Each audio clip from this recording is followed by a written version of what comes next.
which is outgoing, this fifth legislature which is outgoing, it needs handing over notes. We can even move a motion for the incoming sixth legislature to ensure that Gambia has a new constitution. Whether this or a revised version of this, we need it. And I believe this is going to be one of the positive legacies of the current president, that we need a constitution. Honorable, I don't mind a reference, but really, let's focus on the bill. It has some correlations, Honorable Speaker. What I'm saying is it has some correlations. Because this constitutional proposal can be accommodated by a new constitution. So for me, I would urge everyone, parliamentarians, civil society, to ensure that Gambia has a new constitution, a more elaborate one than this 1997 constitution. It's good. All right, but what was probably not quite in order was referring to the draft, the previous draft constitution was what I was just drawing your attention. No, I said it was an extraction. There's an extraction of it. That's so. Yeah, your point is taken. Okay, the point is taken. So, for me, I am really a proponent of constitutional reform. I am a strong advocate for that.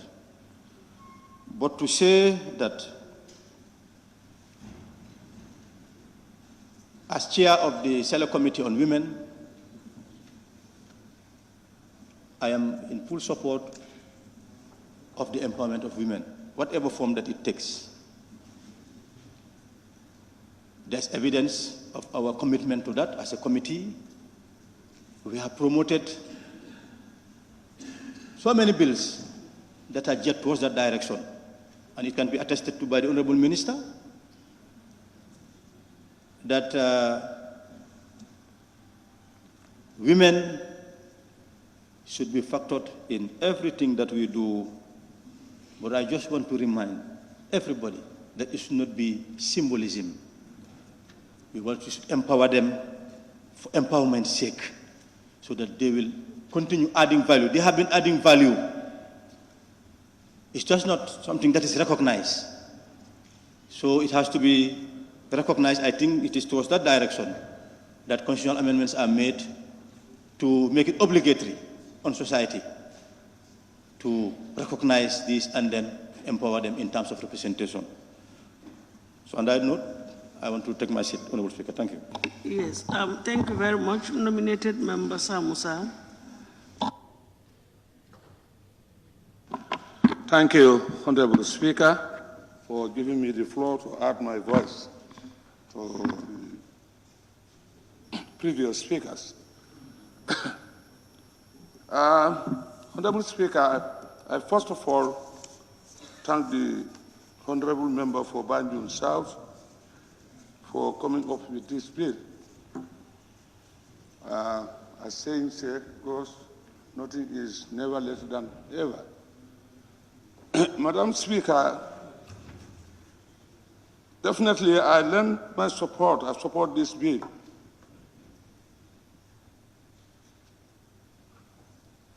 Madam Speaker, I witnessed so many, at least 3 generations have been in this National Assembly. The First Republic, Second Republic, Madam Speaker, I have witnessed. And I have witnessed the election since 1962 up to date. I have seen the participation of women in the national development, particularly in the election. I contested in the First Republic, I contested in the Second Republic. And I know the role of women in both in the national development and when we come to the political side. Definitely, we should not allow them to be left behind And I know since the 1970 Republican Constitution, women has never been left out or neither to be left behind. I remember in 1972, which I can remember, the first woman who contested as an independent candidate countrywide was Fatou in 1972 as an independent when Right Honorable Dr. Lamin Saho came here and headed the independent movement. She contested as an independent. She was not elected, then Right Honorable Lamin Kiti Jabang was the member of Combo Central or whatever. Not Combo, it's Combo Central. Combo Central, then Sadauda was the MP for Combo Central. After Sadauda, it's Lamin Kiti Jaba. And whilst he was there in 1972, was opposed by Fatou Sonko in 1972. As I witnessed that. Honorable Speaker, in 1982, after the abortive coup, the first lady to come to Parliament, elected, was Nima Sarasane Bojang in Commonwealth, which I also witnessed. So women has never been left behind in 1970 Republican Constitution. Never at all. And Madam Speaker, there they formed, the Women's Bureau was formed, Constitution, in 1970 Republican Constitution, the first republic. And some of those, they became, a vice president for that matter. There were, how many of them? The vice president Aissatou Ndiaye Sedi, the vice president Fatoumata Tambajang, she was there at the Women's Bureau. And even the current vice president also has taken some experience from Women's Bureau. I have seen a lot of participation of women in the government and in the national development, all these three regions. You come to the Second Republic, Madam Speaker. Women were given how many MPs in the Second Republic? You have the Council of Wuli East. Wuli, Dusa Council. You have the Gengjai of Lower Salu. You have something Jaju of Foni Prefect. You have Nyang, Joswang, and so on and so on. So I think when people are saying, oh, the women say they are left behind. No, let's just say, understand. Where were those people, Madam Speaker? Where were those women that I mentioned? You see, the problems came when they did not sensitize. They should sensitize the women and also to participate those people. Because it's in the Constitution. They've never been denied, Madam Speaker. But in every fall, there must be people, understand, who are, at least God has given them to lead. And those who lead, the women, those who lead, they should have, they went to the rank of a vice president, Madam Speaker. They should have stand on their leg to advocate and to make sure that, understand, this thing has taken place in the First Republic and the Second Republic. They never. I will call one of the MP here for Foni Bintang, as he said, which I am a witness for it. When the selection of candidates comes, if women would like to, apply, or if you apply, who are the people who always deny them their fellow women? Otherwise, if they had the support since the First Republic and the Second Republic by their fellow women, Honorable Speaker, by now, this bill would have not come.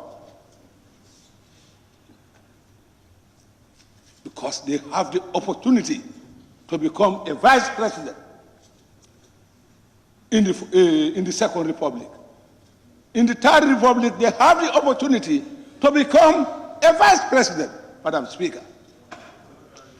So they should have definitely stand ever since behind their fellow women, 100%. Then this bill today would have not been here. Women would have got their quota. I supported this. In my family, 75% of my family are women, which I always feel proud are more protected. The more women you have in your family as a father, the more you are protected, because they are very sympathetic than men.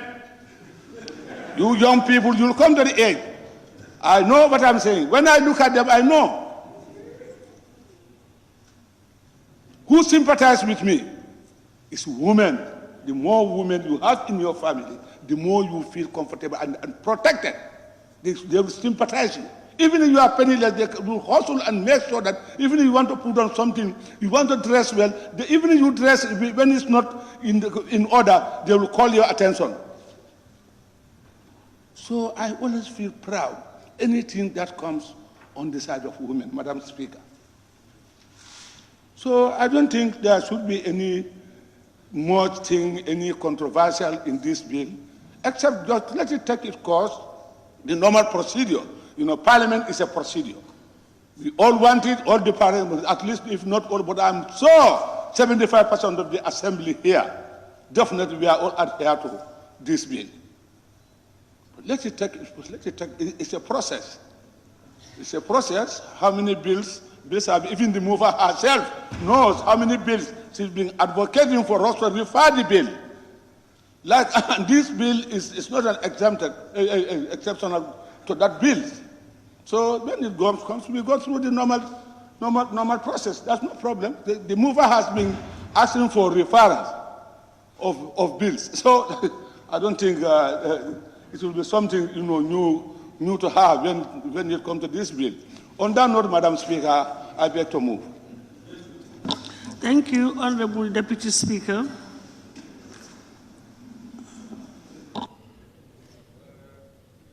Thank you very much, Honorable Speaker, for giving me the floor.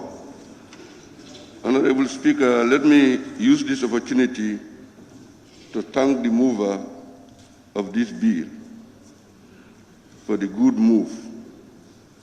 Honorable Speaker, let me also say that as a parliament, we should remember that we are dealing with a constitutional amendment bill.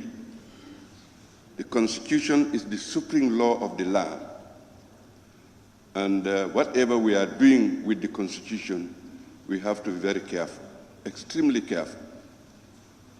I remember one of the parliamentarians said in his contribution that 1997 Constitution has suffered 53 amendments by the former Parliament. Notwithstanding, with this fifth legislature, this is the fourth of its kind. But however, we should know that we are dealing with a very important document that is the supreme law of the land, the Constitution, 1997 Constitution, that is guiding this nation to whatever we are doing. Honorable Speaker, with regards to qualification to the membership of the National Assembly, Section 89C indicates the qualification for somebody to become a member of the National Assembly. And Section 101 talked about the introduction of the bill or a motion. A member of parliament, as a private member bill, as we are on now, and of course, other than that, a member of the cabinet can introduce a bill in the parliament. It is this body that are empowered by this constitution to introduce bill in parliament.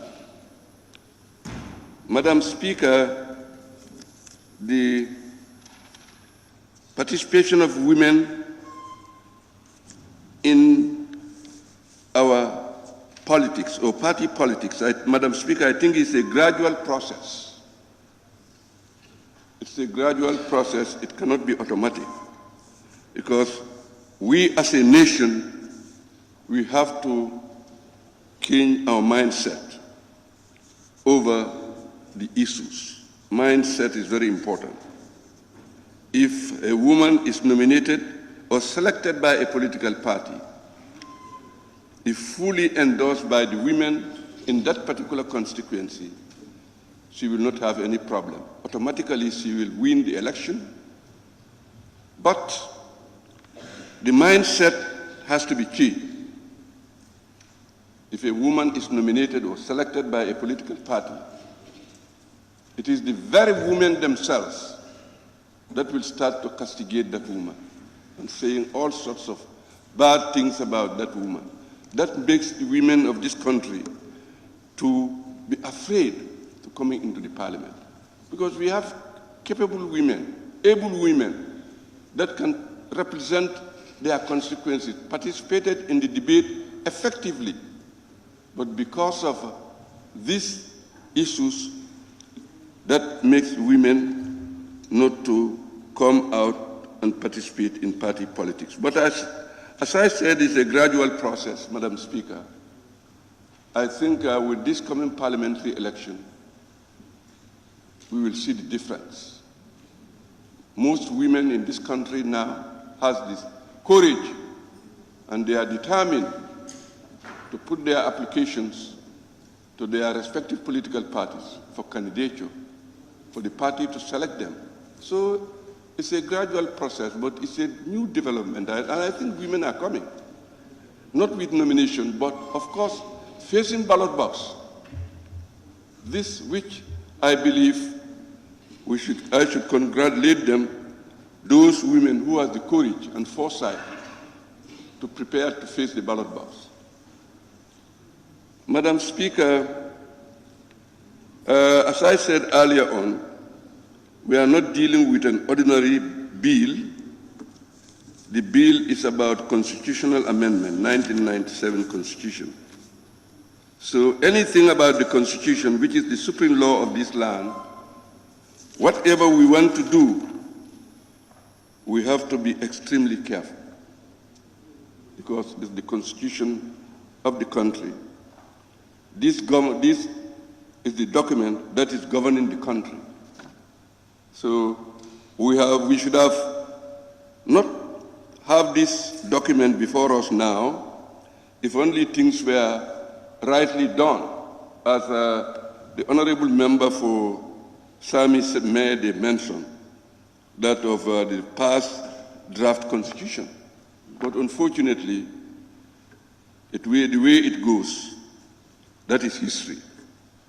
Madam Speaker, I think it's a good move by the member for Banjul South, but notwithstanding, as I said, I believe we should carefully look at this thing and then refer it to the committee, ABC committee, for committal.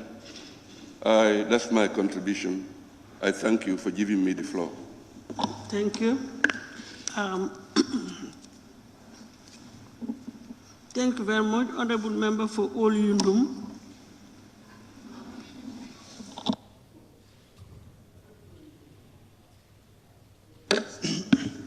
Thank you so much, Honorable Speaker. First, let me also... Before I give you the floor, please. Larikunda Sabiji, Banjul, Birkama North, Lower Badibu, Central Badibu, Serekunda West, Upper Salum, you are all on the list. So it has to be one after the other. I see you raising your tags persistently, but you'll have your turn. Thank you. Thank you, Honorable Speaker. First, let me also join my colleagues to thank our honorable colleague and my sister, Honorable Member for Banjul South, for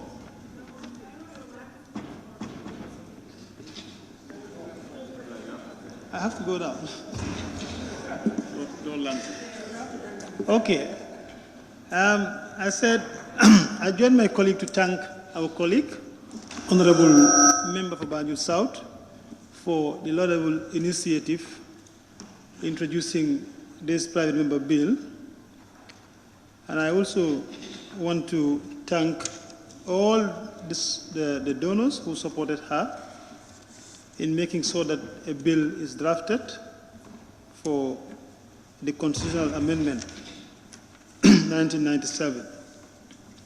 I equally wanted to thank the National Assembly for granting her the opportunity to lay this bill before the August Assembly. Honorable Speaker, as we said, the objects and reasons of the bill is clearly stated, perhaps except for a few observations that we will highlight. But first, we have to appreciate the fact that I think it is high time for our country to give the necessary support that the women deserve in all our decision-making institutions in this country.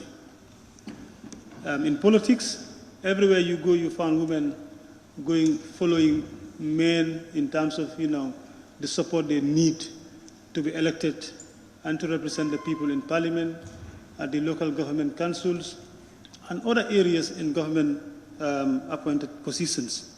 So it's also important for us to give them that opportunity if an amendment comes before us to pass so that they can have their fair share in the development of the country. Personally, I supported the bill, and I think I have been working with women as a social worker. That has been my profession over the years. I am in full support of the bill. But then, with few reservations that we also wanted to highlight, perhaps that might, like my colleague said. First, with your indulgence, Madam Speaker, I just wanted to read, the bill seeks to impose an obligation on political parties to promote gender equity. In my view, I think this bill does not empower the Independent Electoral Commission from what I am reading. If you look at the Section 60A, which is also very clear, promotion of gender equity and respect for human rights, and it says every political party shall promote gender equity in selecting candidates for elections. That is shall. But empowering the IEC to ensure that if any political party does not apply or comply to the rules of the selection to be able to get the percentage that they want, IEC would not have the right to reject that political party because they did not empower them to do so. And I think that has to be included in the bill. For me, I think there is a gap. We also wanted to talk about the stipulated procedure does not highlight, or the process in electing the candidate from the regional base. From my observation, I think it is talking about two candidates from the region. That is, when they go into elections, the one who took first and second will be represented in parliament, and probably they might not come from the same political party. But that has not also been indicated in the bill for us to understand the process and how are they going to be elected. It is also important that we consider the National Assembly. It is only the National Assembly that is mentioned in the bill. When we talk about women representation, we should also consider other bodies, let's say the local government. When we came in 2017, the first bill we amended in Parliament was the Section 91(1)D. I mean, we saved our heads from being expelled from our parties and lost our seats. From some time, another member came and then also brought a bill for the local government. So I think it will be important for us to include the local government election, this 30%, so that at the local government level, they can also be represented from that end. Because if you look at it from the region, if you have to from the region, how would you elect other members to go to the local government? That is also a gap that we need to look at. I think the mover will have to consider that. It is only proper for us to do things together so that, we don't do it separately in the future. Honorable Speaker, the responsibility of the regional MPs is also something that we are considering. If you look at KMC, for example, where you have 12 constituencies, I am struggling with my constituency of 50,000 votes. So if you say a woman should take care of 6 constituencies in West Coast, that is huge. I don't think they can meet that. And if they do, people are going to elect them. How would they have their re-election even if they want to come back to parliament? Because you do not have that base with the people. You cannot reach out to every constituency in that region. So probably in the future that will bring problem for those representatives to be re-elected, which is also very key. I have an observation, and I think it's important for us to consider. Since we are dealing with the objects and reasons of the bill, the principles and merits, but it's also important to observe certain things. That is to say, IEC intends to demarcate constituencies. And if they do so, it means we will still have an increased number of parliamentarians added to what is currently on the bill. I just wanted to suggest, if those constituencies are going to be demarcated, like mine, where they said they're going to demarcate it into 3, is it not proper for us to have constituencies where political parties will have female candidates only to contest so that we can have the number that we want? Because for me, the interest is not the region. The interest is for us to have a percentage to represent women in all decision-making bodies. That is the interest. So on these constituencies will go on rotational basis after every 2 terms. That is something that we can think of so that their responsibility will be directly to their electorates than a whole region. That is too big for me. And I just wanted to make those observations because if you look at other countries, that is exactly what they are doing. For the region, as far as I am concerned, I think it's too big for a woman to take responsibility of a region, to represent about 6 constituencies or even 3 or 4. All of us here are struggling with one constituency of about, the number of voters we have in our constituencies. So I think the movers should look into that. If the bill is taken to the relevant committees, they will look into that perhaps so that those amendments can come in. Honorable Speaker, apart from that, I totally support the initiative, and I just wanted to lend my support. Anytime I am here, this bill comes before me, I am going to support it for us to have the 30% that the women deserve in all decision-making bodies in our country. On that note, Honorable Speaker, I beg to take my seat. Thank you. Thank you. Later, Kunda Sabiji.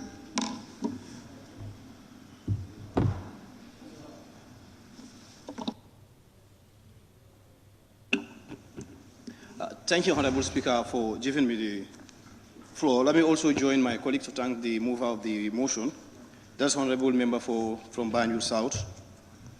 Honorable Speaker, looking at this bill, I think it's very straightforward what the member wants, the mover of the motion. Said, if you look at the objects and the reason, he said this bill seeks to amend the Constitution of the Republic of the Gambia 1997 by enlarging the composition of the National Assembly and providing for the reservations of a specific seat for women and children with disabilities. I think this is very simple and straightforward. But what I want to ask the honorable member is the modalities that they wanted to use in order to have the 16 extra seats in the parliament. 14 plus 2, that's 16. The total is 16. That's what they're looking for. And then also, Honorable Speaker, what I observe from this bill is the timing of the bill. the timing of the bill, I don't think this is the right time to me. Honorable Speaker, one thing we need to understand, if you really want to empower the women, you know where it starts from? It starts from the grassroots. This is where you start to empower them. Yes, by saying that let us add 14 seats for the women or 16 seats for the women in the parliament here, is that really enough to empower our women in this country? Let's ask ourselves, is that really enough? Let's imagine the enrollment level of women in our schools, from primary school, junior secondary school to high school. How much it is? We have more enrollment in the women's sector than men in this country now, as we stand. But how many of them will go up to the university level? How did we create that environment where all women will go from primary school right down to university without paying a dime?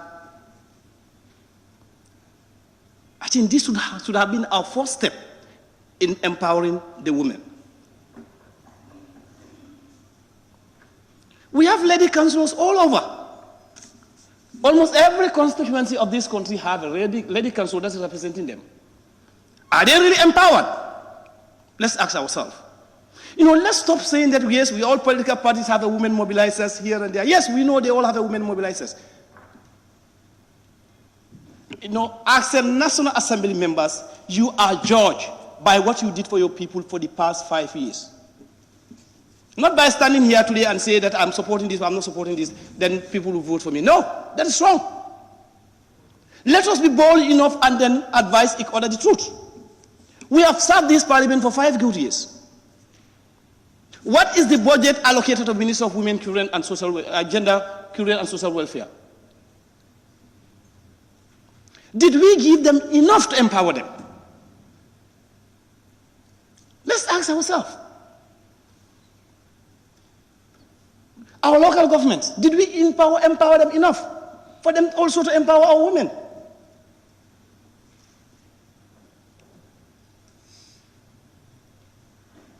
Honorable Speaker,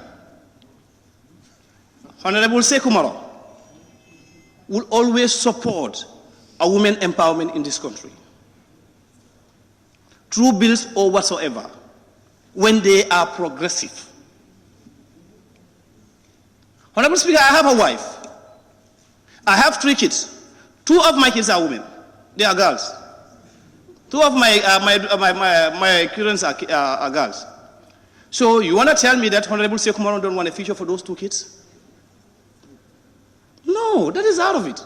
But what I am saying, that small girl, what can we do to empower her from primary school right down to university?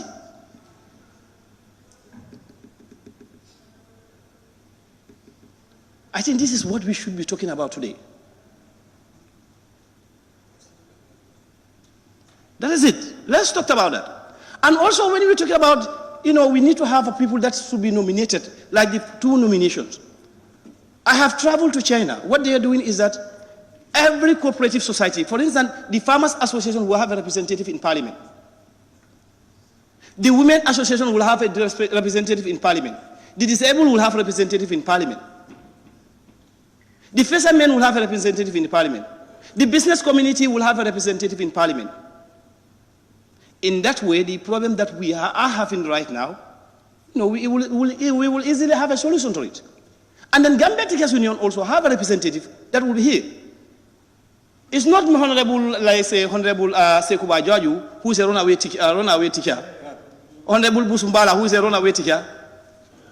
And then we think that he's a teacher, so when he's here, he will represent the teacher. No, he's not. So I think, Honorable Speaker, when we are talking about development, let us be serious about the type of development that we want. Let us just do it like bottom-top approach, but not top-bottom approach. Whenever we do that one, we're going to have a problem at the end of the day. Honorable Speaker, for that being the case, I am urging this August Assembly to refer this bill. I have not rejected the bill, because a women empowerment, I will always support it. But let's refer this to a committee. Let us go and do a further consultation from KMC right down to URR. Let it be all-inclusive, Honorable Speaker. That is important. You know, we cannot be making a bill at the end of the day, you know, you have a woman, two women representing Latrikunda Sabiji, you say you are representing someone who is living in Bassi. And you hardly even go to Bassi to represent them. How do you know their problems at the end of the day? How? So let's refer this bill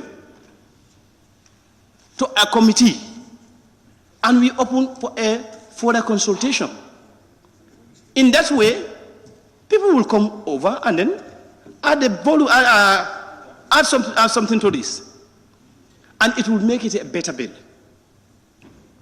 Honorable Speaker, Honorable Member for Banjul South did extremely well. But also, you look around. We have women here, Honorable Member of Busumbala have said it. Some of them here don't even understand what I am saying. And yet still, you say, let us have a bill to empower these women here, when they don't even know what we are saying here. You know, everything has to start from somewhere. If you want to have a proper development, a good development, it has to start from somewhere. You look here, the vice president of this country is a woman. Why is she? She is absent. The Minister of Basic and Secondary Education, Minister of Agriculture. I expect all of them to be here. This is a very, very important bill. Observe, please. Yes. No, let's observe. Madam Speaker, you see, the issue of language is not peculiar to women. It is a language, it is a problem for everybody in this country. So don't make it a women's problem. It is not, it is our problem. Men, in fact, more than even women. So please. Thank you, retired Honorable Wuli Wesa. Right, Honorable Wuli Wesa. Okay, thank you. Okay. Honorable Speaker, I support this bill. But I have on my observation, as I had said it, I prefer this August Assembly to refer this to a committee to open up a further consultations with the women folk, even with the men as well. Even our committee, the Committee on Health, Women, Children, and Social Welfare, we have a committee here that's responsible. Because this is, the reason why I say this, though it's a private member bill, but this is a very important bill. Someone says that it's not just a mere bill. It is a bill, but it's very important because it is here to address something. So on that, Honorable Speaker, I'm urging this August Assembly to please refer this to the committee so that they can also further refer it to the appropriate committee for consultation. Thank you. Thank you very much, Honorable Member for Lower Badibu. Thank you very much, Honorable Speaker, for giving me the floor. Honorable Speaker, I want to refer this House to the Constitution, Section 101, Subsection 1, which says, introduction of bills and motions. Subject to the provision of this section, a bill or motion may be introduced in the National Assembly by a member of the Cabinet or by a member of the National Assembly, and the National Assembly shall give consideration to the bills and motions to so introduced. Honorable Speaker, what I just want to address here is there is no time frame or there is no time that one may say this is the particular time period that this particular bill should come to this Parliament. If you are in for the bill, this is democracy. You are at liberty to support the bill. If you are not, you have that right too. Honorable Speaker, I want to register that I am in support of this bill full time, and I have reasons for supporting this bill, because we all know the realities of our society. Even those who are talking here, if their daughter wanted to contest as a candidate, they themselves will go and discourage her. So what are they saying? Honorable Speaker, I for one, I will say this bill is very timely, and I will thank the member for Banjul South for coming up with this initiative. Honorable Speaker, if you look at it,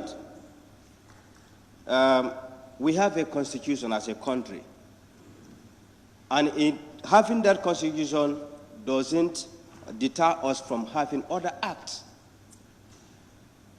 We have many acts. This Parliament has enacted many bills here.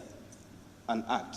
But despite that, having a constitutional amendment also to cater for the 14th seat for women is not a bad thing. For me, I think this is in line with good governance. This is in line with democracy, and we should advocate for this. It is true that women themselves, they also have their own problem. We have to say this in their faces. That's the fact. When you have a woman candidate here, and you have a female male candidate, they themselves will vote for that male than the female. I don't know what is the problem, but I think we should go back and sensitize each other about this.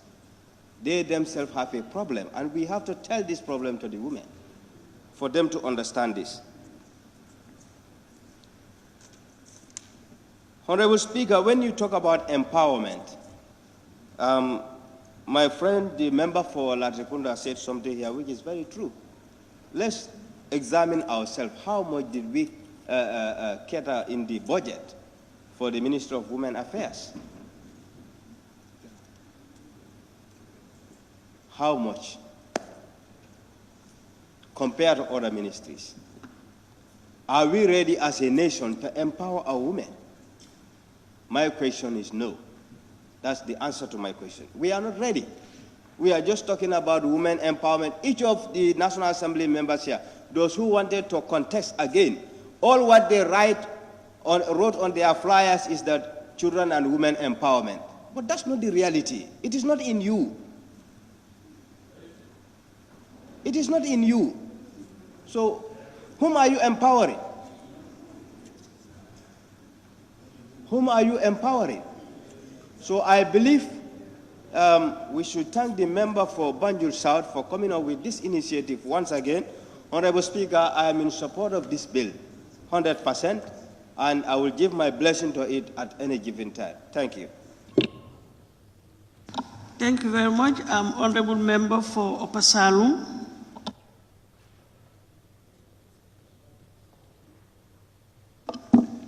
Thank you very much, Honorable Speaker.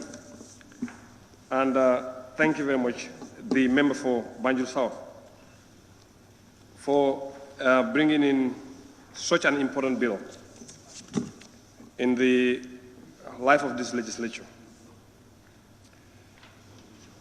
Honorable Speaker, having listened to some of our colleagues and also what is before us today, that is this constitutional amendment bill.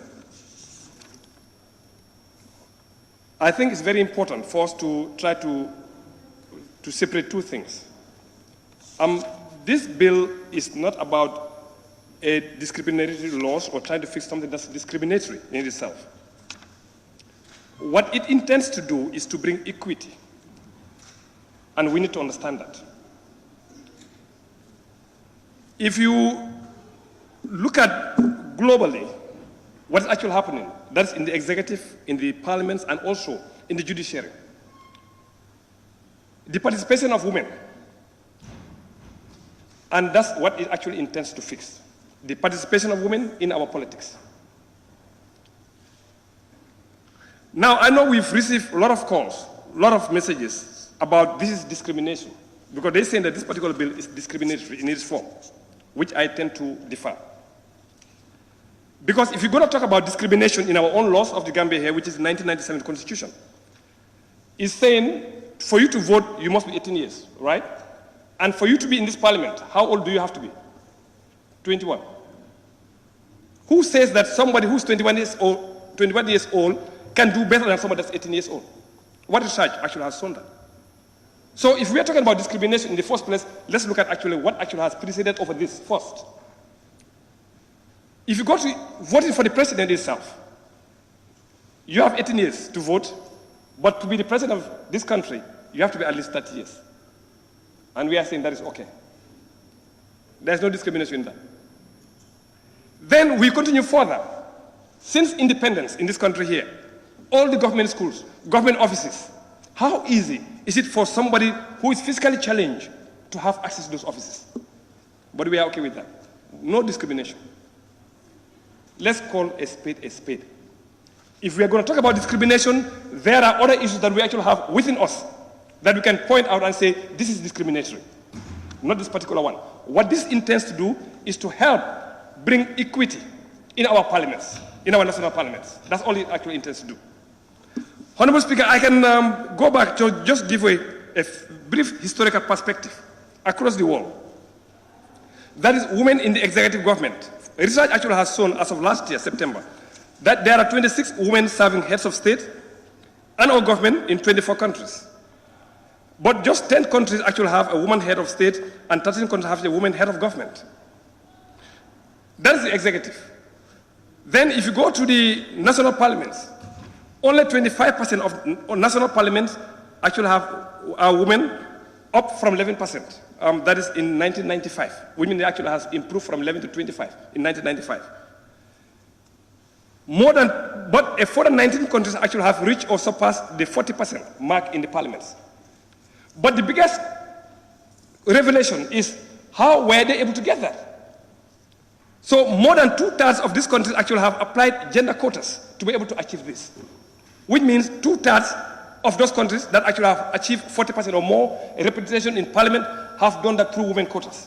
So this is not a mistake. If we're really serious in bringing political parity or representation in this parliament, I think this is a step in the right direction. Honorable Speaker, if you look at our own parliament here, or may I start from the executive of the government of the Gambia? We've created the Ministry of Gender, Women, Children, etc. Then you look at the representative of the women in terms of the cabinet. You are talking about close to 16% almost. You go to the judiciary, they are way more than the executive and also the parliament. Now in the Gambian parliament here, the percentage of women in the Gambian National Parliament is about 10 to 11%. And if you remove the nominated members by the president, that is 3 of them, what we have is 6%. That's it. So if the president did not nominate those women to be in the parliament here, we will be among the world's worst representative of women in this parliament. That's going to be only 6%. And the intent of this bill is to help remedy that situation. What we are trying to do is to bring equilibrium. You know what's happening is, if you look at the parliament, few women are on this side here. And then what we are trying to do is, how can we pull this one so that we can bring a balance or bring equilibrium? Because for me, I believe there is nobody who can understand themselves more than themselves.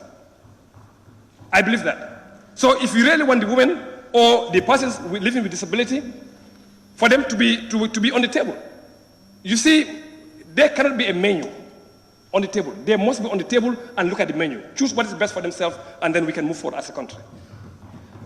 So what we are trying to advocate for is not to discriminate against anybody. And we know that the laws of the Gambia doesn't ban anybody from participating. We know that. But in reality, we know actually what actually happens in the political field. We know that. It's a fact. But we believe this is a good step to start, to see where we can get women and persons living with disability to be in this parliament, to be able to represent themselves better, because they understand themselves better than we do. Now, if you look at the government context here, on this particular bill here, the electoral process throughout, from registration, voter mobilization, from campaigning, from voting, in all aspects of the process, we have women at the forefront. But when it comes in terms of choosing who's going to represent, they are at the back. And that's exactly what this bill intends to fix. And again, we must also remember about about the Sustainable Development Goal, goal number 16, which advocates for inclusive societies. And Gambia is part of that. The Sustainable Development Goal number 16 advocates for inclusive societies. So I think this is a right step to ensure that we have an inclusive society in this country. Nothing to deal with discrimination. You know, it's very interesting when people try to compare this with what was in the draft constitution. It's not actually even the same. There were several reasons why the draft was rejected, but that was history. So we don't need to revisit history. So what is on here and what is in the draft are not the same. So that was history. So let's move on to something else. Now, in terms of the other members actually mentioning like the amount of money we have allocated to the Ministry of Gender. Do we allocate budgets, or is that the responsibility of the executive? We don't do that. It's the executive that decides, or from the Minister of Finance to the President, and they agree at the cabinet level what each ministry actually is supposed to have. The only thing we are doing as a parliament is to scrutinize and then approve. So this came from them. The president and the executive, that's what they wanted for the ministry to have a particular amount of money. And they came over here, we did not even cut a penny. So if anybody is to be blamed about what is actually assigned or allocated to the particular ministry, it cannot be this parliament. It must be at the executive level because that is their responsibility. Our own responsibility as far as the budget is concerned, we have done very well, which is to scrutinize and then approve, and where we think there could be wastage, we remove. And I think we have done that very clearly. So, Honorable Speaker, I think it's quite important that we look at this very carefully. Because members actually have spoken about education. And I think that's really very interesting. Because we are standing here speaking English language, which is actually foreign to us here. The people that are in Upper Salem, most of them will not understand actually what I'm talking about here. And they are the ones that asked me to come here and represent them. And yet still, I'm here talking, and most of them do not understand what I'm just saying. And I think, again, when you talk about discrimination, if that is not discrimination, I don't know what else is it going to be. Because you are here taking somebody's language, foreign, here, and he said, okay, I'm going to do my business, I'm going to communicate in parliament, I'm going to communicate in the executive, everything English. And we leave the Wolofs, we leave the Mandinkas, we leave the Jolas and stuff like that, and they have a better understanding if we are able to speak that language in this parliament here. But yet still, we say, it's okay. So I think it's about time we look at things in perspective, and to ensure that we understand that there is nothing that is discriminatory in this bill. The only thing we are trying to do is to have equity. That is to bring them so that they can represent themselves, so that they will not be a menu, but they will be somebody that sits on the table to agree on the way forward in this particular country. Thank you very much, Honorable Speaker. Thank you very much, Honorable Member for Brikama North. Thank you very much, Madam Speaker. I also like to join my colleagues to thank the Honorable Member for Banjul South for coming with this bill meant to empower the women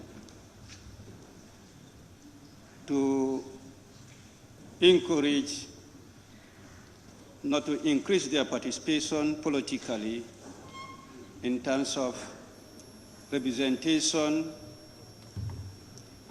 Madam Speaker,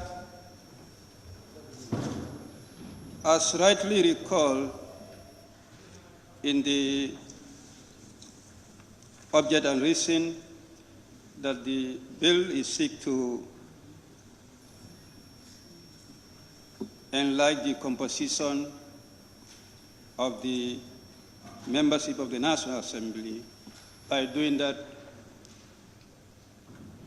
to reserve seats for the women and of the disabled people. Madam Speaker, as earlier on mentioned by Honorable Member for Serekunda, earlier on we passed the Women Bill amendment that has paved way for women representation to be expanded or crafted in political party structures in a way that can also earmark for this very important objective of the bill. However, we are still struggling to implement and achieve that objective.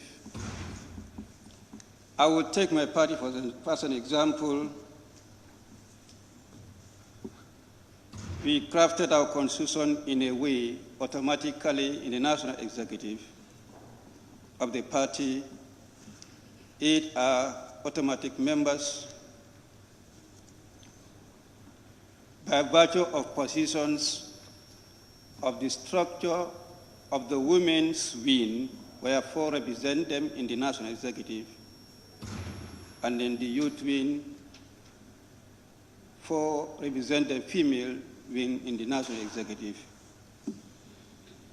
They are also encouraged to vie for certain positions, and through that, we are able to realize the 30% representation in the national executive. In terms of representation in the National Assembly, this is far from being realized, in the sense that, if I may take the current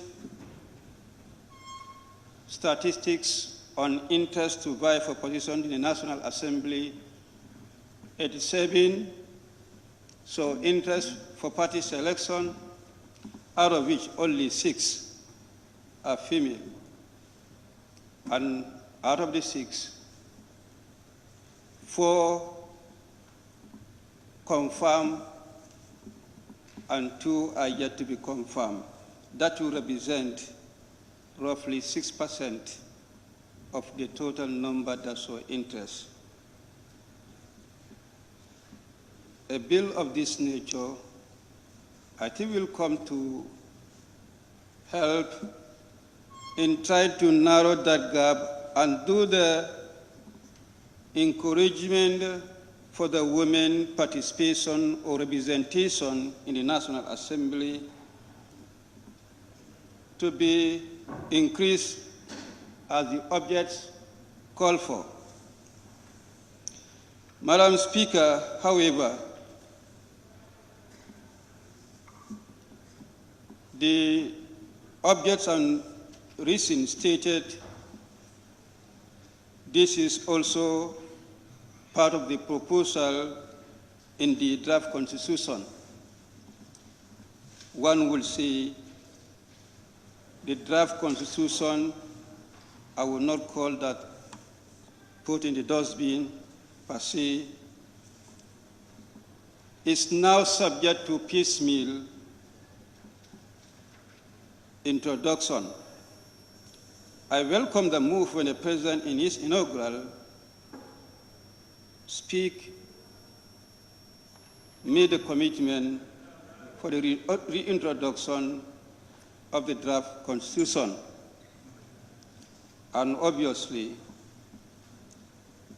this part of the draft constitution, I want to believe, would be honored any time to be laid before the Assembly for consideration.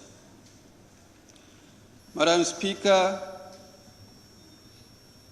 the amendment has inserted a particular clause, that is the Section 88 amended, and then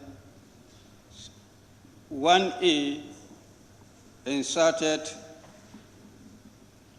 4 subsections.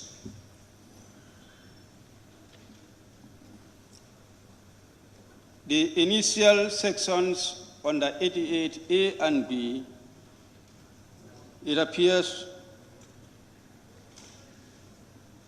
both are amended. The aspect of B, that was previously 5 nominations by the President, reduced to 2 nominations by the President.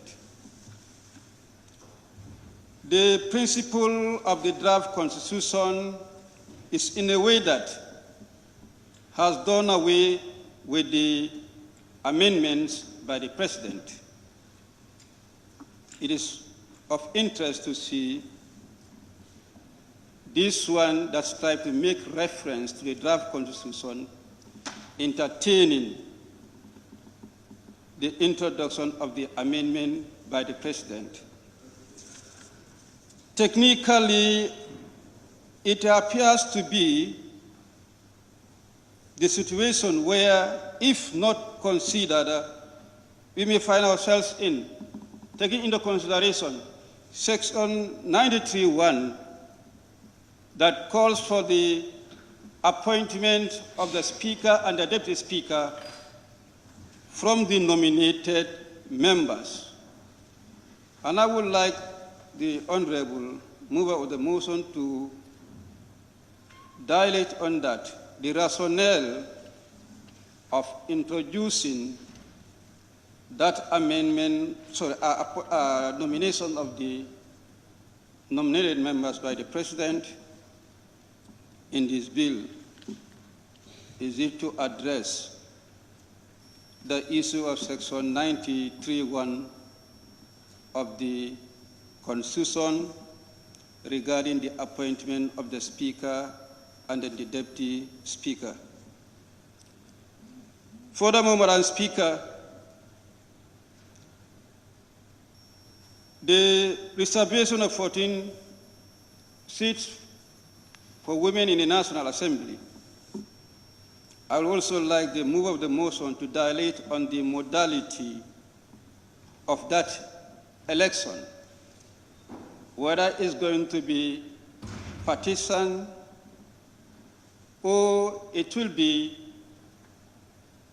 women representation, like the case of the disabled people. If it's either way, partisan, will it serve the purpose? Two women representing the women folks in a particular region, for example, Brikama, where would be the limitation of each of the representatives? Would it call it one for Fonyi and one for Kombo? Or they will have no boundary as long as they are representing the region, they can crisscross. How do we ease the work of those representatives? If it should be the other way, they will be elected by the institution of the women. It could be the Women Council. Will there not be that political undertone and connotation in terms of executing their functions? Can I make an observation? Noted. Noted. Yes, I want the member to focus on 93(1), Honorable Speaker, because 93(1) is that the Speaker of the National Assembly and the Deputy Speaker shall be elected by the members, not appointed by the President, shall be elected by the members of the Assembly from among the nominated members. So if you have only 2 nominated members, they are actually appointed by the President. So it's an area we need to look into. Yes, I understand what I'm trying to say. Reference was made for the draft constitution, where part of the bill is extracted from the draft constitution. In the same spirit, let's focus on that principle and then try to continue with the draft constitution. I was trying to say that the draft constitution is silence on the nomination, but this one is entertained. And that's why I said, is it try to capture or address Section 93? So that's why I call her to do the clarification. But in principle, I would like to do away with the aspect of nomination. That's my take. When is election by the institution of the women folks, to say maybe the Women Council? Practically, the situation confronting the Women Council, or that they put themselves to, since the first regime, second regime, and the third regime, instead of non-partisan it is turned to be a political group for any ruling party. If at all it's supposed to be the responsibility of that institution to do that, it's merely going to reduce to that, only to increase the representation of that particular ruling party, not to say the women folks. You look at, I'm not sure whether they are here, but I'm happy they should, I should be happy that they are here. Our lady councillors, instead of representing their women in their communities' interests or participating for them, they are more of women political mobilizers than the councillors of the women. So that's why my fear would be, if it should be that institution, it is going to be reduced to as how the lady councillors are reduced to. What would be the modality of that election? Generally, is it going to be every electorate in the region that should be responsible for electing the women representation? Men comes in. What say do we have in electing women to represent women? Are they represented men?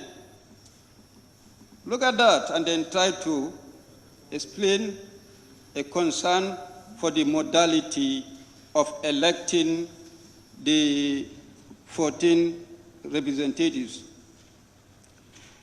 Madam Speaker, these are the few concerns I have. Like my colleagues, I support the move to empower women. And I will also support women to focus on empowering women, but not women to reduce themselves. Instead of focusing themselves on empowering women, they will allow the ruling party to use them for their political gains. That one, I will not support women in that light of empowerment. I thank you. Thank you very much, Honorable Member for Central Badibu. No, please. Central Badibu, is it? Yes, thank you. Honorable Speaker, thank you very much. And I would like to thank the Honorable Member of Banjul South for leading this important crusade. Honorable Speaker, today is another important day in the life of this Parliament to look at a bill that seeks to address gender imbalances, a bill to promote the welfare of our vulnerable group, a bill that's going to promote political participation in our country called Gambia. Honorable Speaker, the object and the reason of this bill is self-explanatory, and I don't think there is much difficulty to understand the object and the reason of this bill. And I don't think the bill is here to satisfy only one political party or one political head, but the bill is here to satisfy the nation. We are building a nation. And in building the nation, you need strong laws that's going to promote equality or equity. Honorable Speaker, our mothers suffered a lot in terms of decision making in the history. Culturally, we believe that men should be in charge. And we have all seen all the political activities that are taking place. Who cook for us? Women. Who clap for us? Women. Who dance for us? Women. Who take the lead? Women. So, to me, the bill feels that there is somewhere where there is a gap. The bill is not about a competition. It's not about who brought the bill here. It's about the people that we are representing. And I believe by looking at it, we can propose amendment to certain things that we are not comfortable with.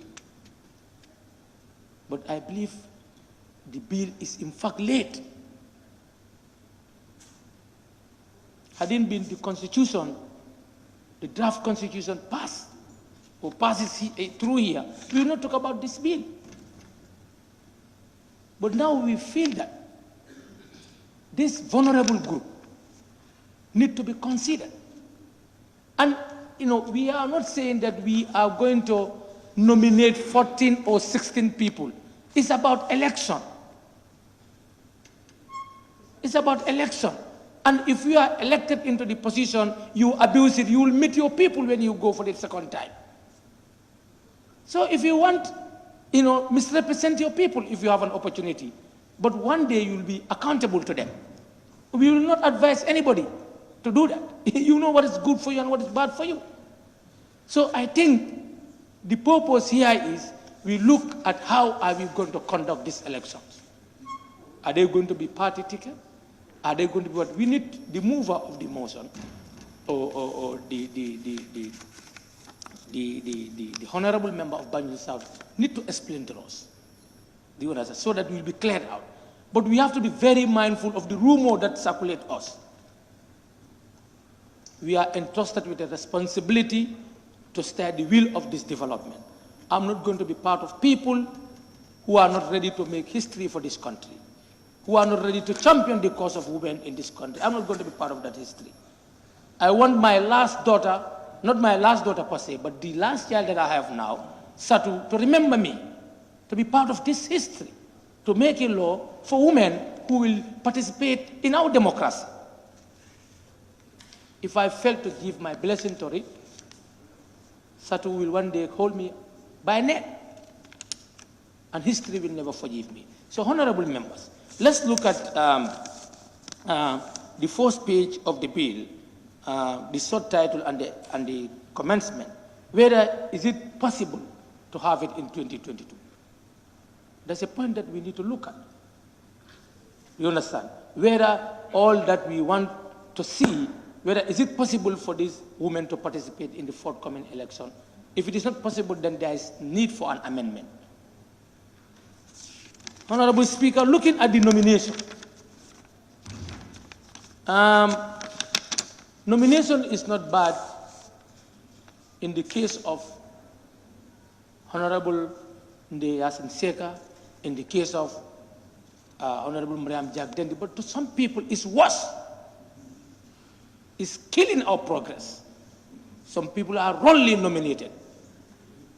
So nomination, to me, needs to be looked at. To avoid names. Thank you. Honorable Speaker, nomination needs to be looked at. I'm putting to the honorable members to look at this part of the bill to do away with nomination, if it is possible, for the progress of this parliament and the entire country. Honorable Speaker, coming to the statistics of women in other parliaments in the world. For example, India, currently, you have 224 women representation in their parliament.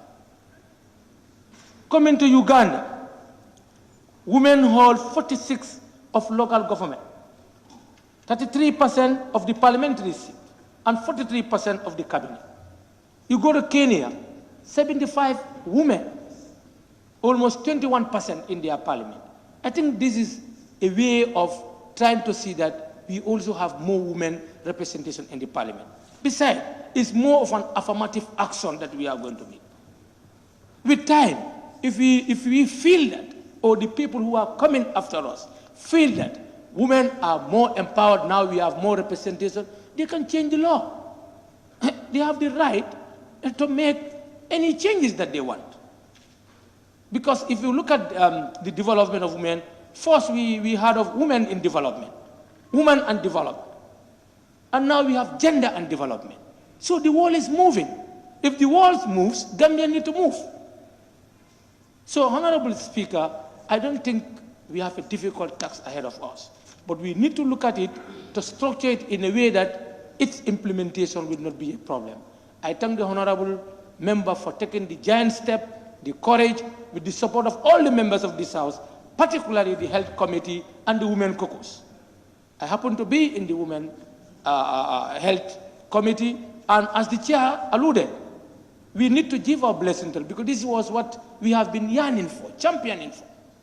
And Women Caucus, I happen to be a part of it. Where the speaker is the chair.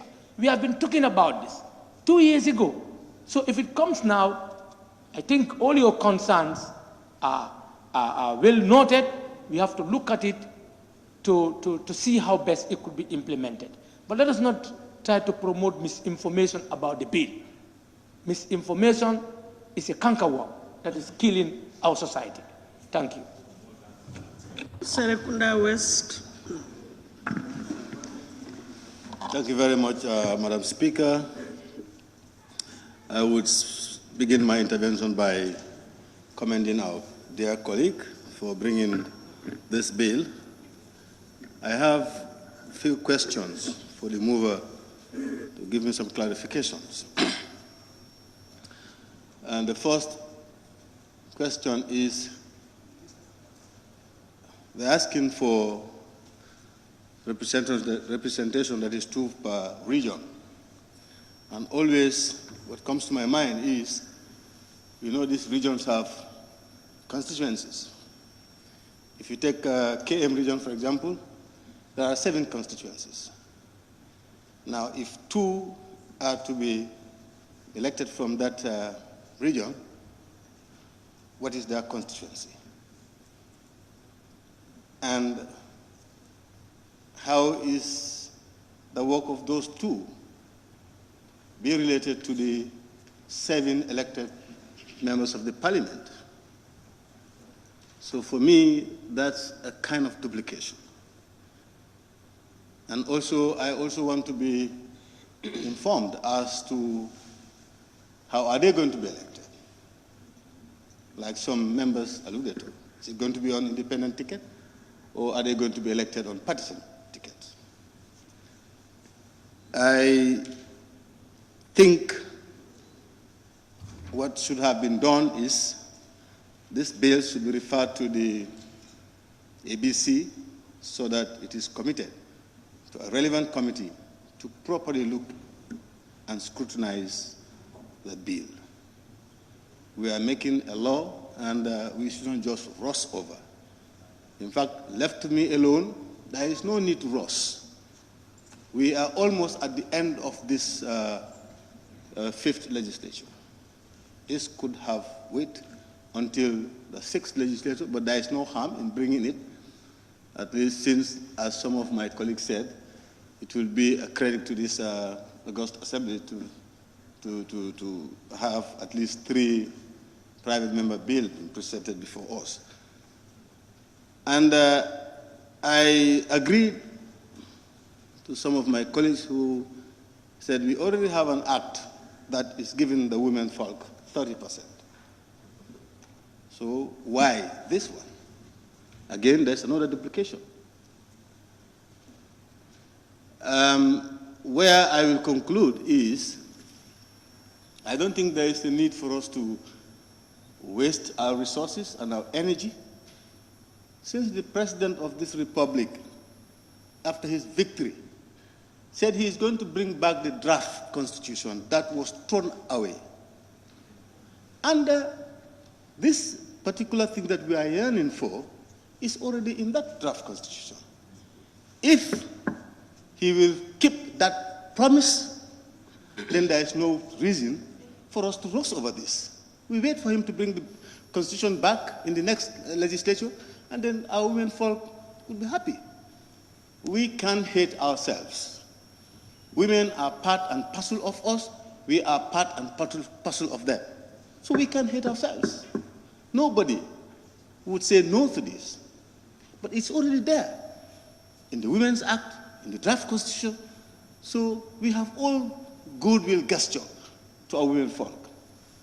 I would recommend that this bill is referred to the ABC for committal to a relevant committee. Thank you.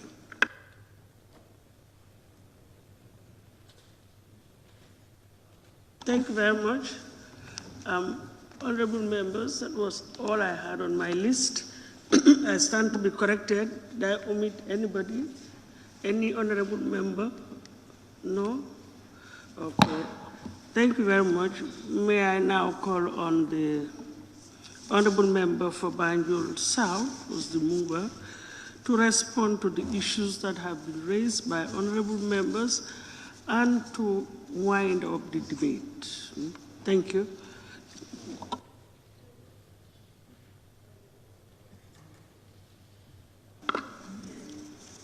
Thank you very much, Honorable Speaker. But first of all, I would like to thank my honorable colleagues for getting involved in this debate. Because without your involvement, we wouldn't be able to improve on this bill. It is quite refreshing, I would say, to come up with something and have your honorable colleagues participate in making sure that it comes out the best. So I thank you.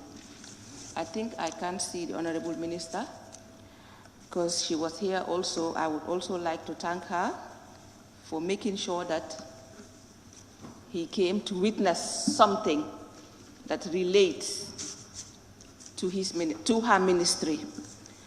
And also not forgetting the executive, because it is in this government that we saw the first ministry of gender. It has always been under the office of the vice president, and at times we would see a vice president, a male vice president, and we wouldn't want to see our minister, our gender minister, being a male. So we also thank the government, the executive. Thank you. I would now go to answer to the concerns made by my honorable colleagues. And if I should leave out anything, it would be my fault, because I think no man is perfect. We have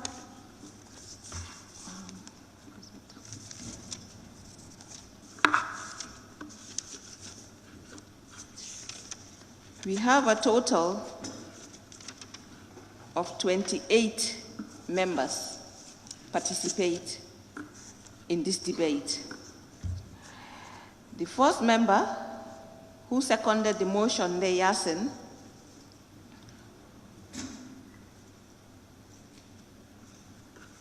gave her blessing. She did not only give her blessing, she participated in the whole process, from the concept to the validation, to the consultations, to the first reading, and now to its second stage. Thank you, my honorable colleague.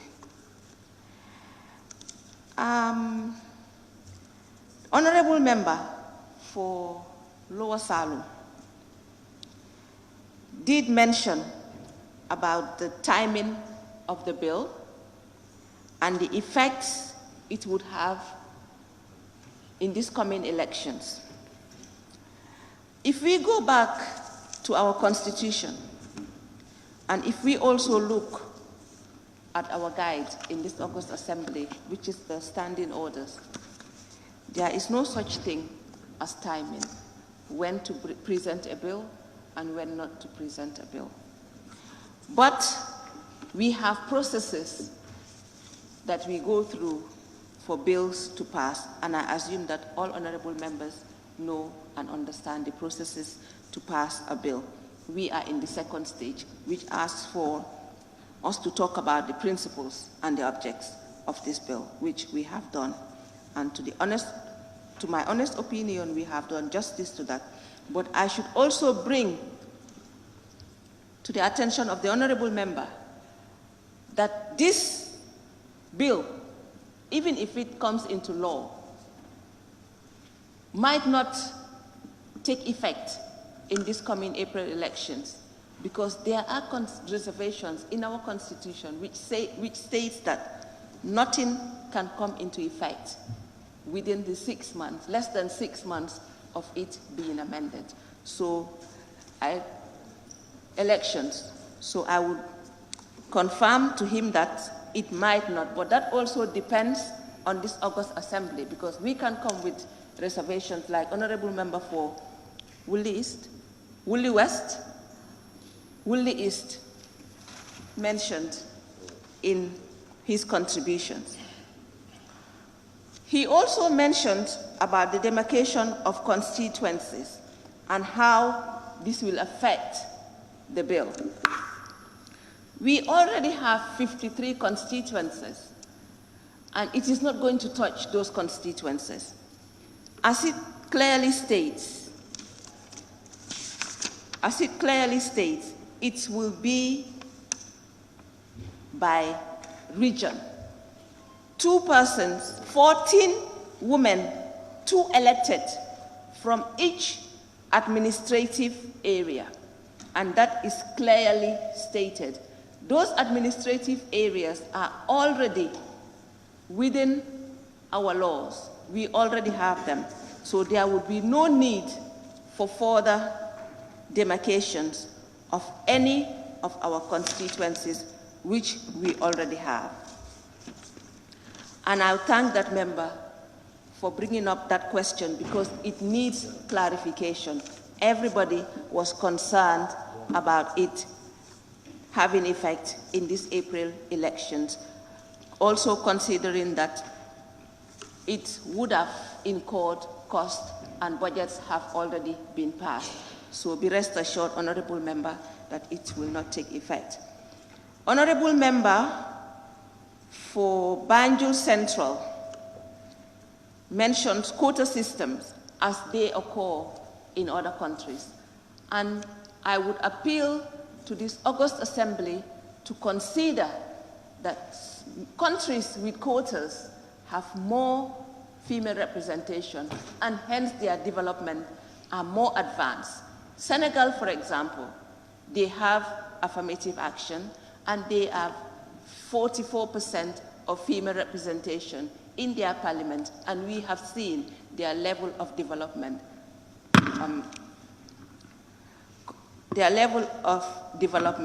Considering the female participation. Also, some members did mention the use of local languages. In Senegal, they also use their local language, but it is up to us to introduce that in that parliament. We are talking about female representation. We are not talking about language. I am interested in seeing more women in this parliament. Hence, I came up with this amendment. We can all work together and come up with something, a bill that would introduce local languages in this assembly. And that would be more, for me, I would support it, because my level of English is not up to standards.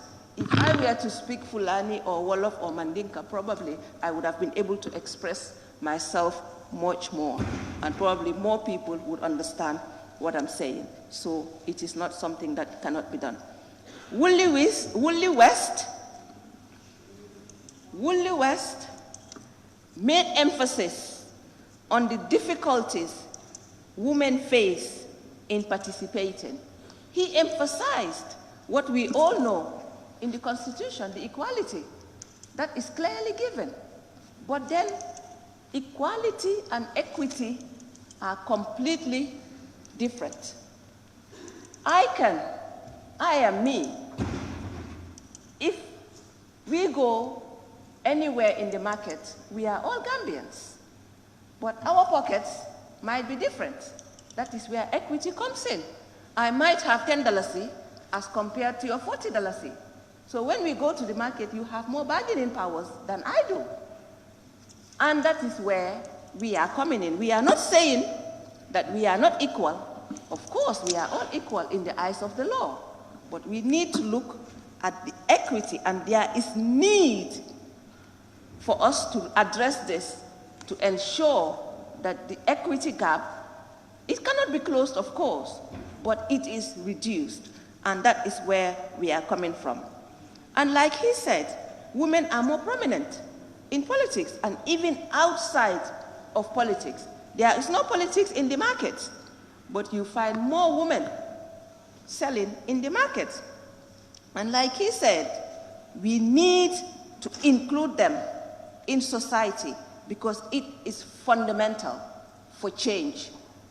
If they are not included, our process of change will be very slow. Thank you very much, Honorable for Woolly West. And he also made mention about how it is actually going to happen. Electoral laws are electoral laws.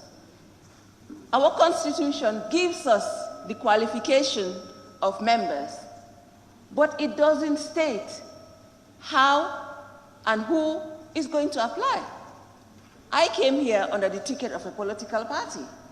These coming elections, I'm going under an independent ticket, and nobody is stopping me. It is clearly stated, this is what you need.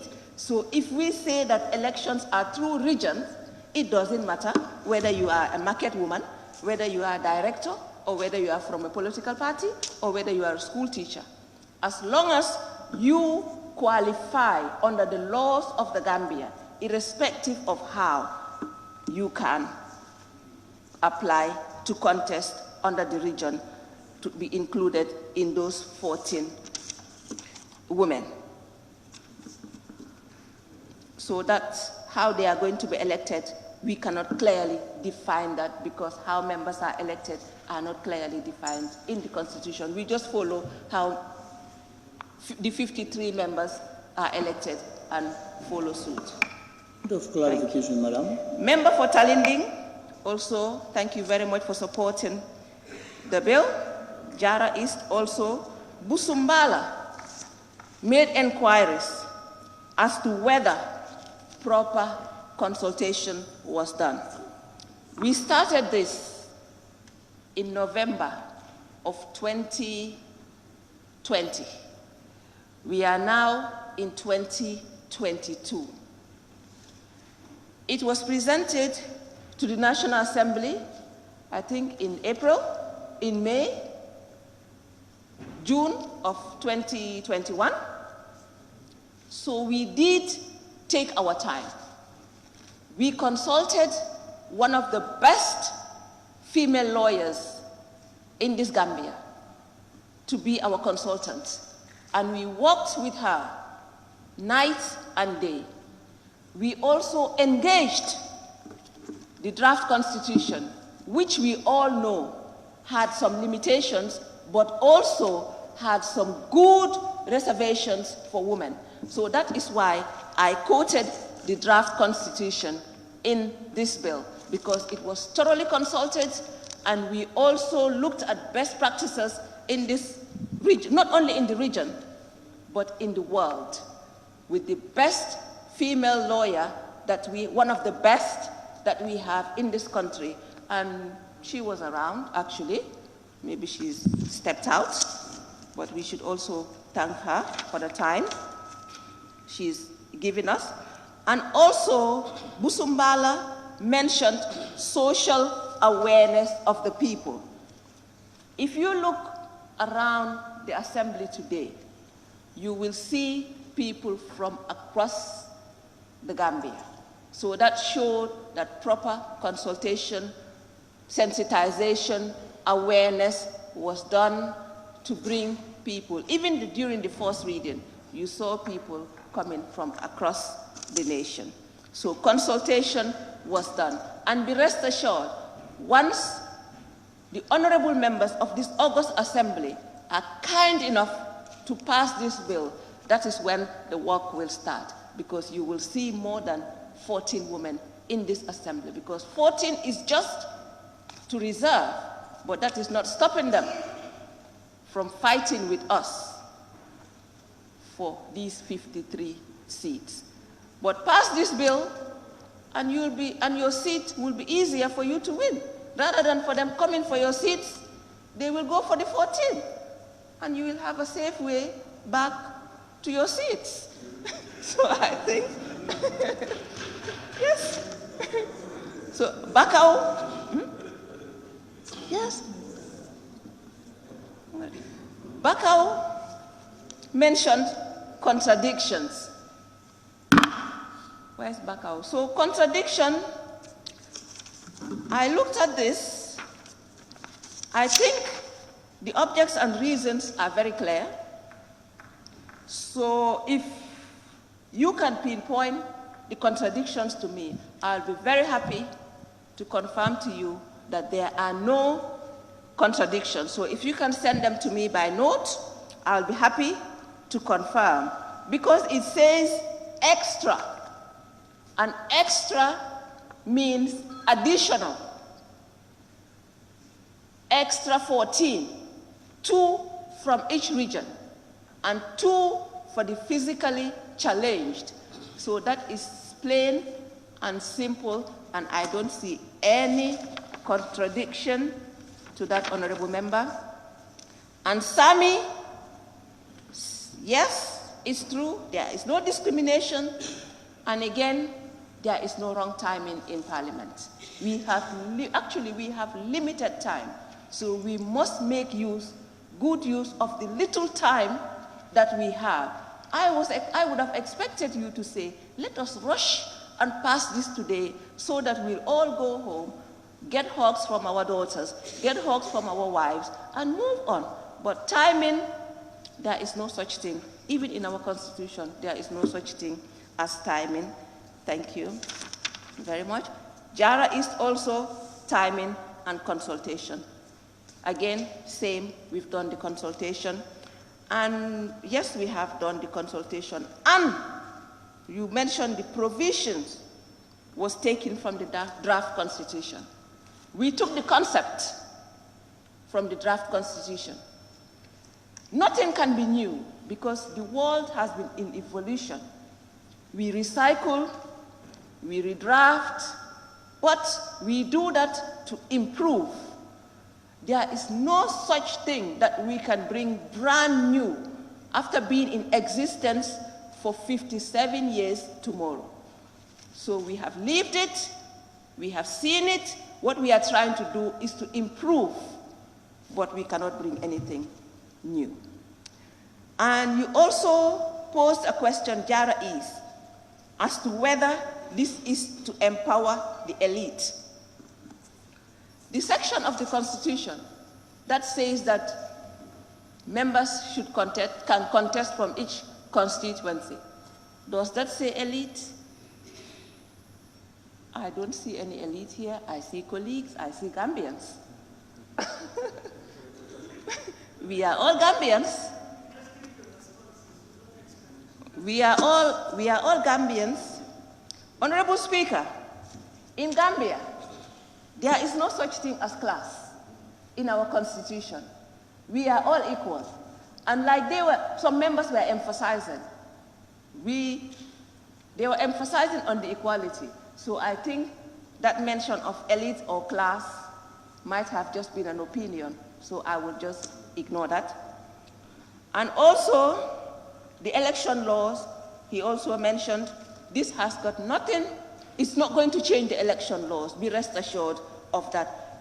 The election laws, the normal process will be followed as it is done in our normal constituency elections.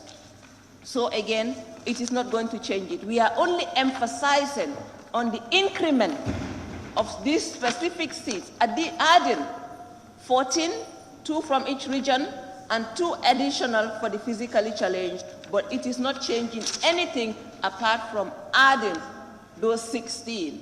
And if we agree adding 2 nominated members, but I can see it has been contentious about the nominated members. So if we go to the consideration stage, which I am appealing honorable members to pass through this process, take it to the consideration stage, we can drop the 2 nominated members. I'll be happy to let go of that. Serekunda's deliberations on law and the addition of value to our society is applaudable. Any law that leaves behind, especially the majority of its population, is not adding value.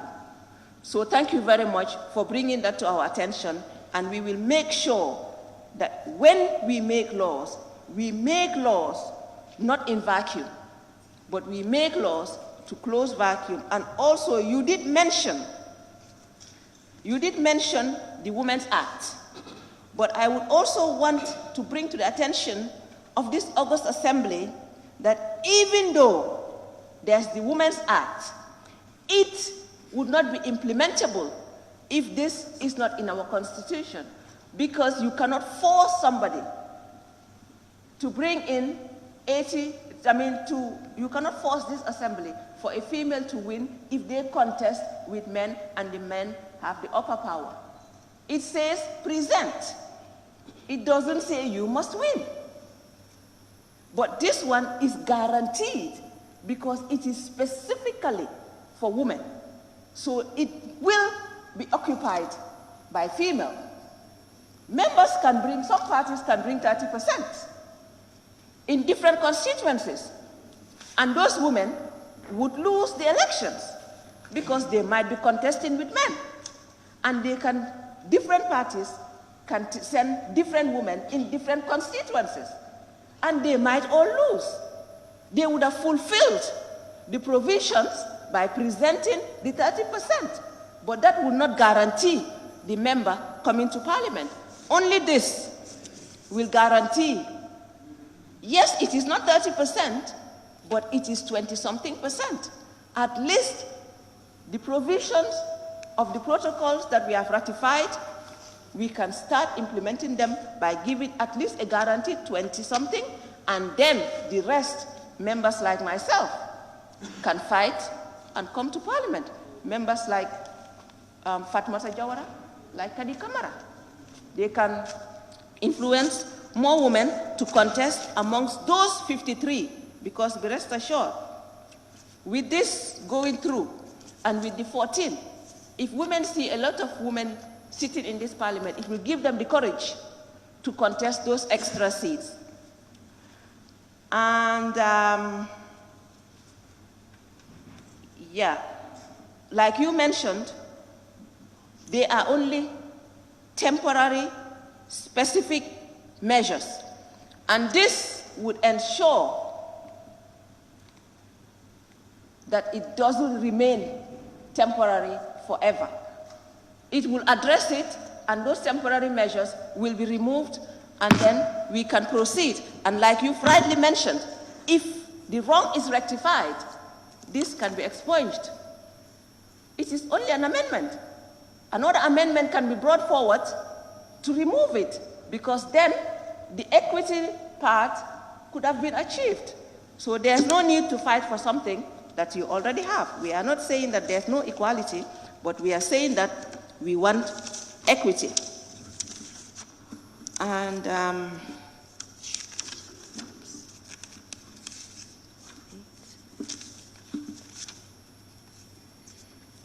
yes, you mentioned to eradicate the inequity. And it must be driven in the right direction. And I think by changing this, we are going the right direction. If the implementation part is done properly, like some members have said, it shouldn't be, obviously it's politics. Politics can be partisan. But then again, our conscience, we must be guided by our conscience as women, if the women are elected, to make sure that they are not here for party, but they are here for the good of the nation, for the progress of the nation. Because when we thought of this bill, we did not think of it being partisan.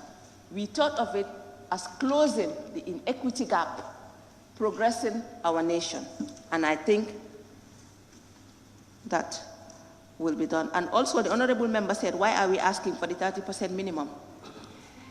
These are teething steps. We go bit by bit. We cannot be Oliver Twist and be asking for a lot more than we can chew. So let us go for the little that we can, and then the rest can be addressed through the 53 seats that are already in the Constitution. Nyanija, also about the commencement date. The commencement date, I think I have addressed. Based on the Constitution, it cannot come into effect less than 6 months after it has been done, because the elections is in less than 8 weeks. So obviously, considering the cost, considering the timing, it cannot be. And he also asked whether we consulted political parties. And yes, Madam Speaker, we consulted the political parties. We even consulted His Excellency the President, not as a president, but as a leader of a political party. We wrote to each of the political parties, and we were grateful that they all gave it their blessing. So be rest assured, your political party leaders were consulted and they gave it their blessing. So we are also counting on your blessing. Thank you, honorable members. Nyamina West, consultations again, and also he emphasized on equality. Yes, we never questioned, we never said there was no equality. There is equality, but then again, the equity part is what we are asking to rectify.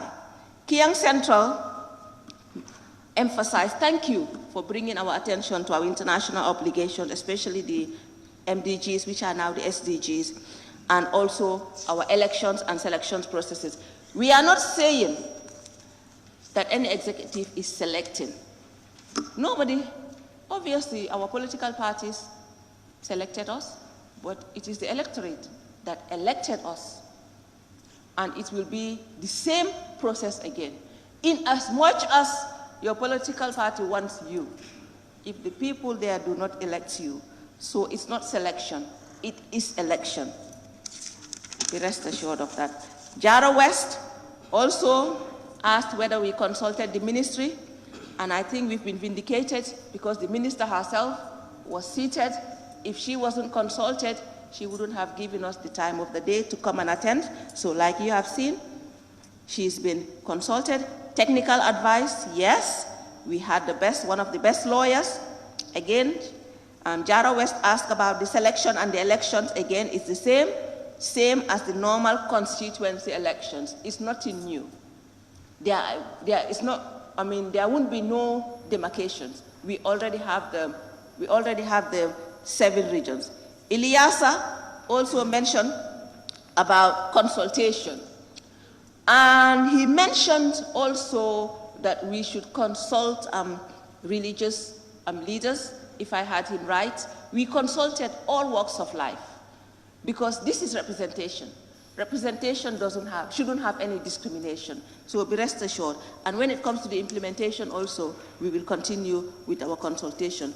Fonyi Bintang also, thank you for supporting, and you also emphasized on the need of women to support women. We've heard you, and we'll also advocate for that when we go out. And Woodley East,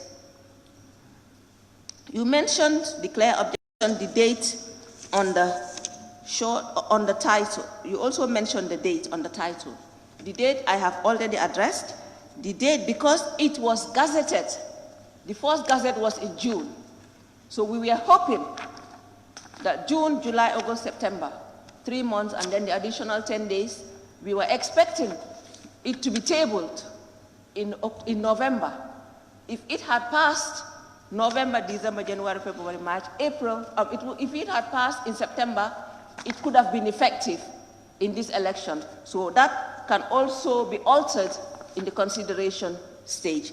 Thank you very much for bringing that to our attention. You also mentioned the Universal Declaration of Human Rights, and also had your reservations, like most of my honorable colleagues, about the nominated members and your objections to nominated members.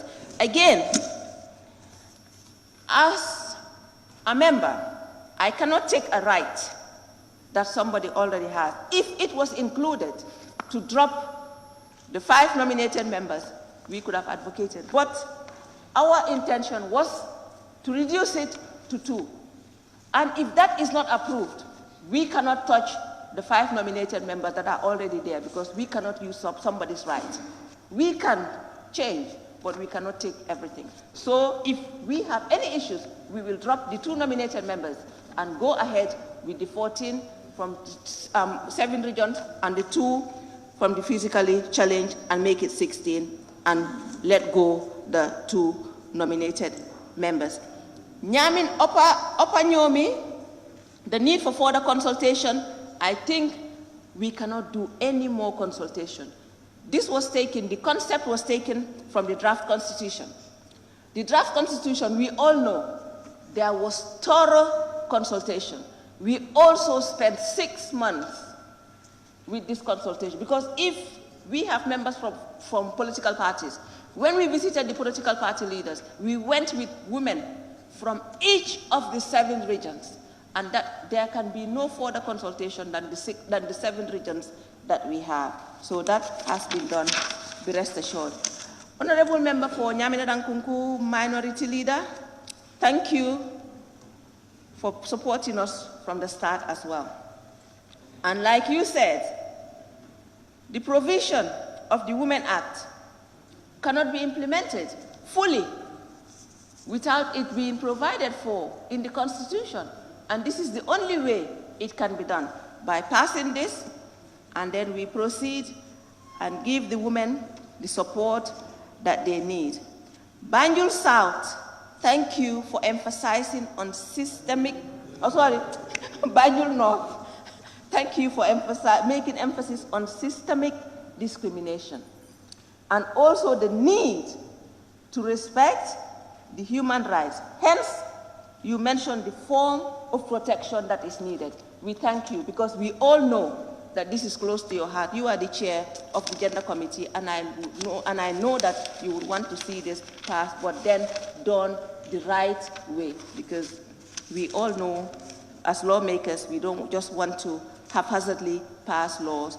You also mentioned the value added and the fact that it should not be tokenism. Obviously, we don't just want to warm seeds. We want women of substance in this parliament. And I think even though we are only 6, it's not the number. We have added value. We have been felt in this National Assembly. And that is what we want. That is what we know. And that is what we will fight for in this assembly. You won't just see 14 women. You will see women of substance.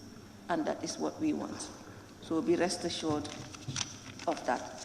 Our nominated member, Samusa, also made emphasis on the participation of women and how women have always participated in, not only in politics, but in all walks of life, in all walks of, in everything in this country. He's a very experienced politician, like he always emphasizes, from the First Republic to what he calls the Third now.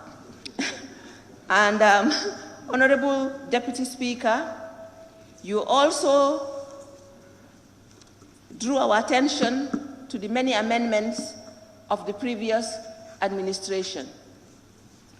Honorable Deputy Speaker, this amendment is not just an amendment. It is a positive amendment, and it will advance not only the lives of women, like some of my honorable colleagues mentioned, it would advance the country, the region, and the world at large, because women shouldn't be left behind. If you leave women behind, you leave the development of the country behind. So I wouldn't just call it any amendment. We are wary of that. But then, like you said, it will be referred to ABC. ABC would refer it. But then again, let's wait for its committal. But I want to make emphasis that this is not my bill. This is our bill. It is a bill for this legislature. When we agree on things, it is collective. This is not an executive bill. Somebody mentioned, why did the executive not bring it? We should be proud of bringing this bill, especially when we only have few female in this assembly. We should be proud that, and we must push We are in our last breath in this assembly. Once we say who, we are gone. Unless if some of us are lucky to come back, which I hope I will see most of us, many of us back, unless if we choose not to. But before we go, we must say that this was our goodbye to this legislature. Let us try every means possible to make sure that we do not pack our bags, we do not give our handing over without this being law in this country. I think we should boast that we have passed this law. It is not rushing, it is doing right. It is doing the right thing to society. And all Yundum supported the bill, but also made mention of the Women Amendment Bill. And like I keep saying, the Women Amendment Bill is there, but the Constitution supersedes. And without the support, like Honorable Member for Serekunda said, we cannot push that further to where we want it to go. And also, Honorable Member for All Yundu mentioned political parties to have women in their constituencies. Yes, we all have women in our constituencies, but they fight. The men fight with the women. That is what we are trying to reduce. We are trying to give them an opportunity until they are used to the field, because to be honest with you, it is not a level field for women. We tread, but we tread on a very dangerous ground. We have to fight with you. So we are saying, give us the power so that we can come. And if we are seen in our large numbers like the men see you here, that is how they had the courage to come. Because everywhere I turn, I see men. So obviously you have more courage. So if I have this whole side of women, it will give me more courage to come, because I will know I will not walk alone. Thank you. Latikunda Sabiji wants to know about the modalities for us in these extra seats. The modalities is just the region. It's just like we choose the 53 constituencies. We are not going to introduce a new modality. Already IEC has their way of conducting elections in the 53 constituencies, and that is going to be repeated. The same modality is going to be used in the 7 regions. Whoever qualifies to be a member of that region, as per the qualifications to sit in this assembly, can contest, and they will represent the region. And again, the timing. The timing is dictated by the Constitution. And also mentioned why the legislature did not bring it. Our Constitution states bills can be brought by the executive, by a committee, or by a private member. So that has been accommodated for in our Constitution. Lower Badibu, again, Lower Badibu, there is no time limit. I agree with you. You did, that's a good observation you mentioned. Bills can be brought anytime. Upper Salum, again, you made emphasis on equity, and it's different to equality. And thank you for making emphasis that our Constitution clearly states we are all equal, because obviously all human, even if the Constitution doesn't say it, a human cannot be more human than another. And also you did mention about the age, which I think we should look at, because you cannot be too old, you cannot be old enough to vote and then not be too old, and then not be old enough to be voted for. So that is a discussion for another day. Brikama North. You were concerned that you were concerned of the wards, many wards. In some countries, they have the Senate. The Senate has bigger mandate than a constituency. They have a number of constituencies under their watch. So let's say we are practicing towards going for a Senate. Let's just see it as that. We must see the positive in everything and give them the opportunity. Like you said, a woman will not go beyond their boundary. And also you made mention about nominated members. We can expunge the 2 nominated members, but unfortunately, since we did not request for the removal of the 5 nominated members, that is already in the Constitution. It cannot be accommodated in our bill, unfortunately. So already powers were invested for that. I requested for 2. We don't agree, we remove it. And I agree wholeheartedly for us to be able to proceed. You question the rationale behind the nominated members, but again, that is the law. If we do not agree with our laws, we have every right to change them. And if this August Assembly agrees to change them, then so be it. You also mentioned about the modalities of electing the members, whether it's partisan or otherwise. Our laws says you can contest through a political party or as an independent candidate. So again, it's the same thing that would apply to these members if they are nominated to contest for these 14 positions. And central body will also question about how to conduct the elections. Again, it's the same thing, and also whether it will be implementable in this April coming elections. Again, it's the same. The 6 months would not have been fulfilled because nominations have gone, and we only have 8 weeks to our elections. Serekunda West asked how they are going to be represented. Serekunda West, I thank you for that, because as representatives ourselves, we represent wards. Our constituencies have different wards, and nobody asks us how we represent our wards. We represent them based on what the law says we represent them. I cannot go to Banjul North, Banjul Central, much as I'm close, we are close, we share boundaries, but my representation does not go beyond what the laws give me. So their representation will also be limited to the regions that they are given, and also to 2 members sharing the same office, just like I share with my 3 councillors. They know their boundaries.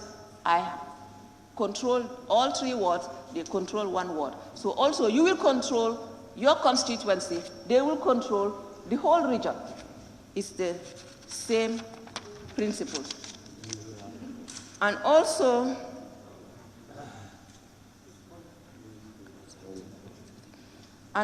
you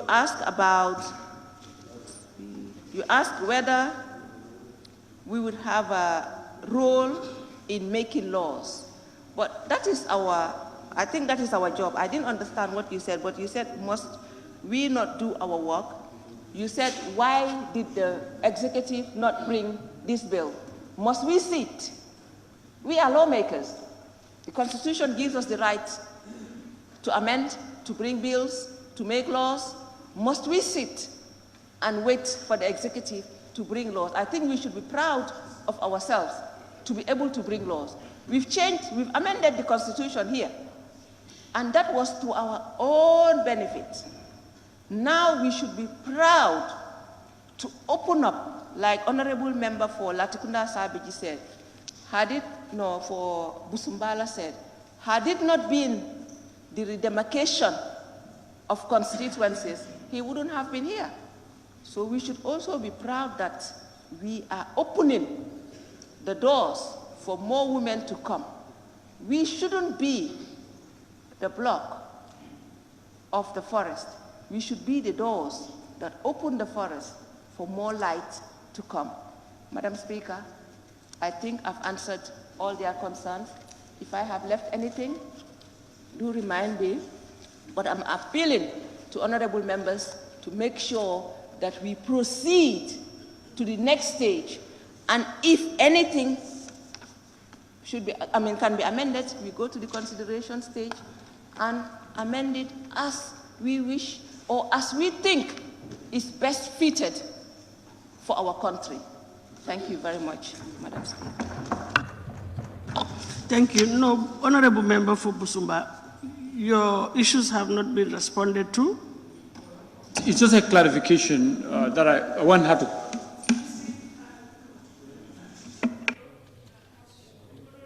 Left out any issue that you raise in your intervention?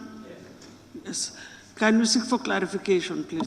Thank you, Ma. Honorable Member, I want to be clear. On what basis are these people going to be elected? You give example of yourself coming with a political party ticket and now coming with, as independent. We want to be clear. Is it going to, their election going to be based on politics or political parties or on independent or how? That's the clarity I want.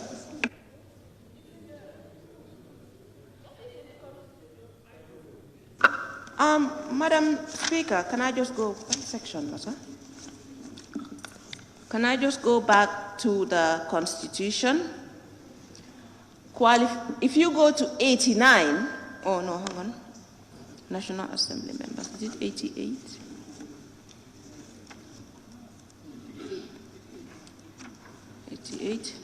If you go to section 88, members of the National Assembly, 1A, what we are adding, we are not changing how members are elected. We are only adding the numbers. 1A says 53, it states the old, 53 members elected from constituencies demarcated by boundaries commission and 5 members nominated. We are adding, on top of that, we are adding, if you go to section 88 of the Constitution is amended, we are adding 14 members, 2 elected from each administrative area. So this section does not specify how members are elected, but our laws clearly states that candidates can come from political parties or through independent candidature. So it is the same thing that would apply to this. Thank you. Oyundum, yeah, okay. Woolley East. Thank you, Honorable Speaker. Honorable Speaker, I think the mover of the motion may have a misunderstanding of what I said when I deal with the nominated members. What I'm actually saying is that the trend our democracy should take is to do away with nominations. But I was not saying at this particular thing we remove those who are already here. I'm saying our trend should take that form. Yeah, thank you. Yes, Larikunda Sabidi, please, I'm going to stop the question, seeking for clarification, because you had ample opportunity. Don't bring up new issues. Yes, okay, Honorable Speaker, what I want to ask the mover of the motion is, he talks about the representation of those two. For instance, let's say KMC. You know, KMC is 7 constituency, and you have 2 people representing, 2 women representing KMC. How is that representation going to be? Are they going to represent the entire 7 constituency, or are you going to divide the 7 constituency into 2? That's what I want to know. Well, I cannot respond to that.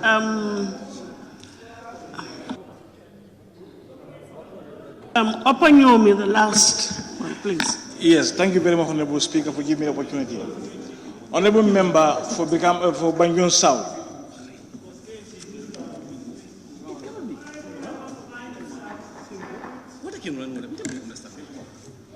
Honorable Member for Banjul South, the further consultation I was requesting you to do, it was in connection with the Constitution. That's Section 101. That is not a clarification to your response. No,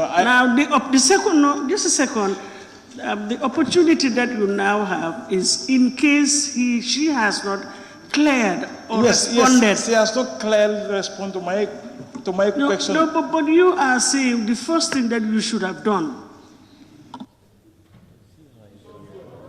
Are you giving me an opportunity to ask for clarification or not?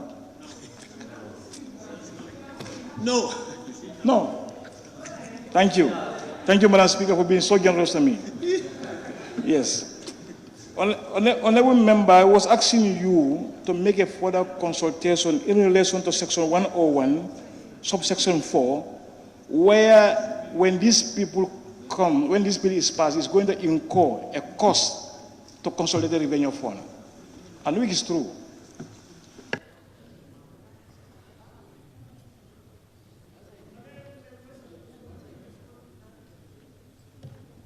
Sir?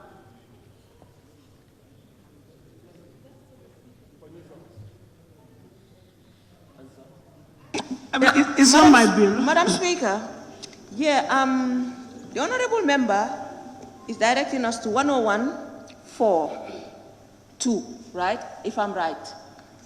But it says, okay, 101? 101.2. 1.2, yeah. But Honorable Speaker, this bill is already being considered. This section states that if it hadn't complied, we wouldn't have been here in the first place. It is overtaken by events. It has passed that stage. It is at the discretion of the Speaker at that point, but the thing is, anything is at a cost. Even if you move, it will cost this assembly because you are tearing and wearing the carpets. So, thank you. Thank you. Let's, can we proceed, honorable members? Thank you very much, honorable members, and honorable Banjul, member for Banjul South, for the response to the issues and for winding up the debate. Thank you very much. Now, honorable members, Section 2262B of the 1997 Constitution mandatorily requires a bill for an act of the National Assembly amending or altering the Constitution shall not be passed by the National Assembly or presented to the President for assent unless it is supported on the second and third emphasis mind readings by the votes of not less than 3/4 of all the members of the National Assembly. Honorable members, 3/4 of all National Assembly members is 42 members. Furthermore, Standing Order Clause 16 of Clause 15 states, and I quote, "In any instance where the Constitution requires a fixed majority to decide on a question, the Assembly shall not proceed to a vote on that question unless and until a number of members equivalent to the such fixed majority is present at the time of voting." Honorable members, I've decided to quote this relevant section, bearing in mind that some honorable members had made emphasis or request for the bill to be referred to the ABC. This is not an ordinary bill. It's a bill amending the Constitution, and we have to go through the laid down procedures for amending a Constitution. But in view of also the fact that it is a bill amending the Constitution, I will not proceed straight to the question, but let's allow the technical team to ring the bell to allow honorable members who just stepped out. I saw one or two. Maybe we'll get them 4 minutes. Please, table office, can we? Yes. Let's ring the bell for table 4 minutes to allow honorable members to come in, and then we confirm that we have the requisite number to take a vote. Thank you.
Honorable members, by my timing, the 4 minutes has expired. Yes.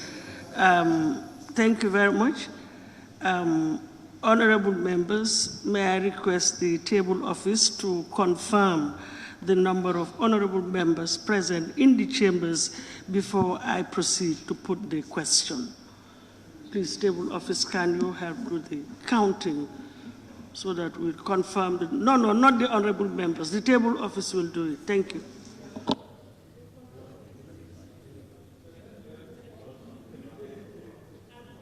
Can we, let's have some order so that, yeah.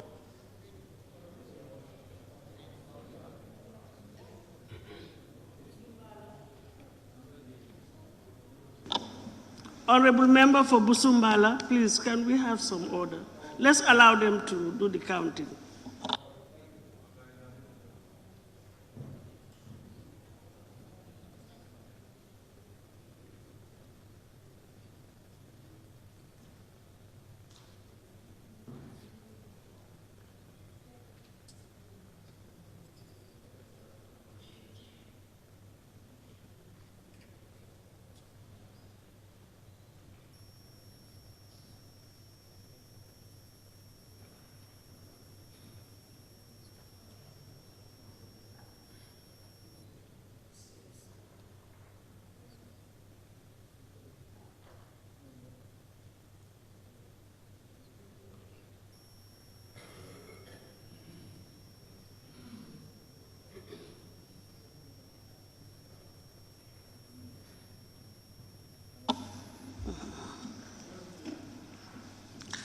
Honorable members, the table office has confirmed that the number of honorable members present in the chambers as of now is 35.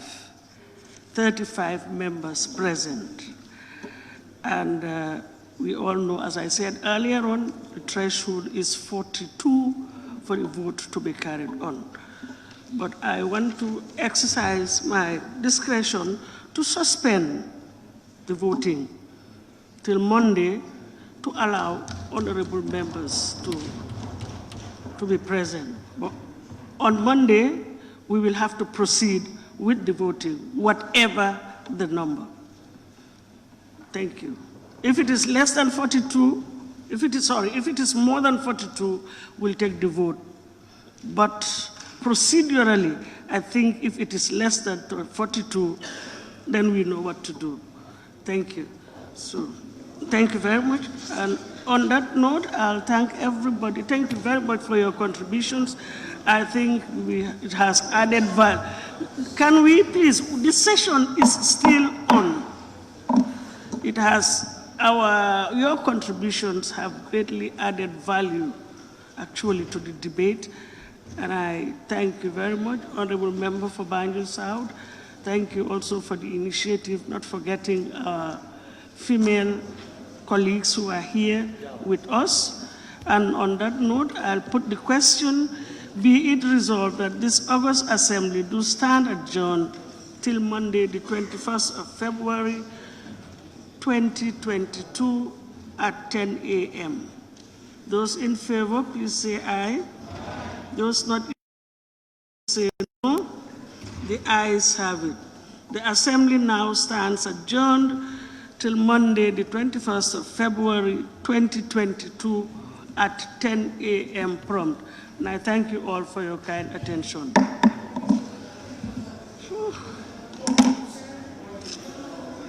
Wow.